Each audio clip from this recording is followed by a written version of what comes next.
Assalamualaikum warahmatullahi wabarakatuh. Perkenalkan, nama saya Rifki Hilman Firdaus dari Sekolah SMK Karya Perjuangan kelas 11 Bisnis Daring dan Pemasaran Kabupaten Bandung Barat.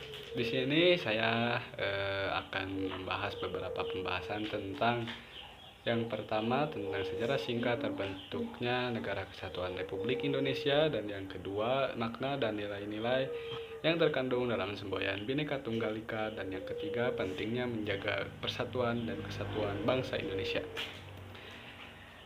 Kita ke pembahasan. Yang pertama, sejarah singkat terbentuknya NKRI pada tanggal 29 April 1945. BPUPKI atau Badan Penyelidik Usaha-Usaha Persiapan Kemerdekaan atau dalam bahasa Jepang Dokuritsu Junbi Tyosakai, yang didirikan oleh pemerintah Jepang yang beranggotakan 63 orang. Kemudian pada tanggal 6 Agustus 1945, sebuah bom atom meledak di kota Hiroshima, Jepang. Pada saat itu Jepang sedang menjajah Indonesia. Lalu pada tanggal 7 Agustus 1945, kemudian BPUPKI berganti pada tanggal tersebut menjadi PPKI atau Panitia Persiapan Kemerdekaan Indonesia, atau dalam bahasa Jepang disebut Dokuritsu Junbi Inkai. 10 Agustus 1945, Sultan Syahrir mendengar lewat radio bahwa Jepang telah menyerah pada sekutu, yang membuat para pejuang Indonesia makin mempersiapkan kemerdekaan. Saat Soekarno kembali dari Dalat, Sultan Syahrir mendesak kemerdekaan Indonesia.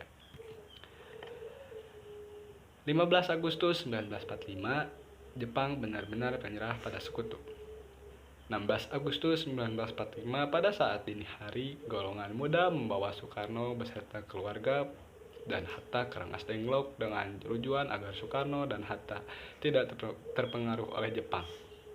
Jika kalian bertanya siapa golongan muda itu termasuk yang tadi Sultan Syahrir dan lain-lain. Wikana dan Mr. Ahmad Subarjo di Jakarta menyetujui untuk memproklamasikan kemerdekaan Indonesia. Maka itu diutuslah Yusuf Kunto menjemput Soekarno serta keluarga dan Hatta. Awalnya ia dibawa ke rumah Nishimura, baru dibawa kembali ke rumah Laksamana Maeda untuk membuat konsep kemerdekaan. Teks proklamasi pun disusun pada dini hari yang diketik oleh Sayuti Melik. 17 Agustus 1945, pagi hari, tepatnya pada hari Jumat, di kediaman Insinyur Soekarno, Jalan Pegangsaan Timur, nomor 56, Jakarta, teks proklamasi dibacakan tepat pada pukul 10 waktu Indonesia bagian Barat, dan dikibarkan bendera merah putih yang dijahit oleh istri Soekarno, Padmawati. Peristiwa tersebut disambut gembira oleh seluruh rakyat Indonesia. 18 Agustus 1945, PPKI mengambil keputusan mengesahkan UUD 1945 dan terbentuknya NKRI, serta terpilihnya Insinyur Soekarno dan Muhammad Hatta sebagai presiden dan wakil presiden. Kita lanjut ke pembahasan kedua, yaitu makna dan nilai-nilai yang terkandung dalam semboyan Bhinneka Tunggal Ika.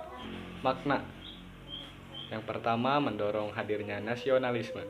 Bermakna bahwa keberagaman yang dimiliki bangsa Indonesia bukanlah perbedaan yang bertentangan, namun dapat memperkaya sifat dan makna persatuan dan kesatuan. Kedua, pengingat untuk hidup lebih rukun dan saling menghargai, yang dimana dapat dijadikan pengingat untuk hidup lebih rukun dan saling menghargai. Kemudian ada nilai-nilai. Yang pertama, keberagaman, mendorong untuk menghargai perbedaan suku, agama, ras, dan budaya yang ada di Indonesia. Yang kedua, toleransi, menjadi rumah bagi berbagai keyakinan, agama, dan tradisi. Yang ketiga, persatuan dalam keberagaman. Nilai persatuan muncul sebagai upaya untuk tetap bersatu meskipun terdapat perbedaan yang mencolok. Yang keempat, kekuatan dan perbedaan, menunjukkan bahwa kekuatan sejati bangsa Indonesia muncul dari keberagaman dan perbedaan. Selanjutnya yang kelima, keadilan dan kesetaraan, mendorong pembentukan masyarakat yang adil dan setara tanpa memandang latar belakang suku, ras, agama, atau budaya. Yang keenam, semangat gotong royong, diarahkan untuk mencapai tujuan bersama demi kesejahteraan dan kemajuan bangsa. Pembahasan yang ketiga yaitu pentingnya menjaga keutuhan dan persatuan Indonesia. Yang pertama, persatuan dan kesatuan. Dengan bersatu, bangsa Indonesia dapat menghadapi berbagai tantangan dan mencapai tujuan bersama. Yang kedua, stabilitas dan keamanan. Jika NKRI terpecah belah, maka akan terjadi kekacauan serta kerusuhan. Yang ketiga, kemajuan dan kesejahteraan. Dengan bersatu, bangsa Indonesia dapat bekerja sama untuk membangun negara yang lebih maju dan sejahtera. Yang keempat, menciptakan rasa kekeluargaan, sikap nasionalisme, dan sikap tolong-menolong. Yang kelima, menciptakan rasa kebersamaan sehingga bisa saling melengkapi. Selanjutnya ada contoh menjaga persatuan dan kesatuan. Yang pertama, cinta tanah air, yaitu menggunakan produk buatan Indonesia, belajar giat agar bisa memajukan negara Indonesia, dan selalu menjaga kebersihan dan kelestarian lingkungan. Yang kedua, rela berkorban, yaitu rela memberikan tenaga dan pikiran untuk bangsa dan negara, menolong orang tanpa memikirkan suku, ras, dan agama, aktif dalam bela negara. Sekian dari saya, terima kasih. Wassalamualaikum warahmatullahi wabarakatuh. Proklamasi.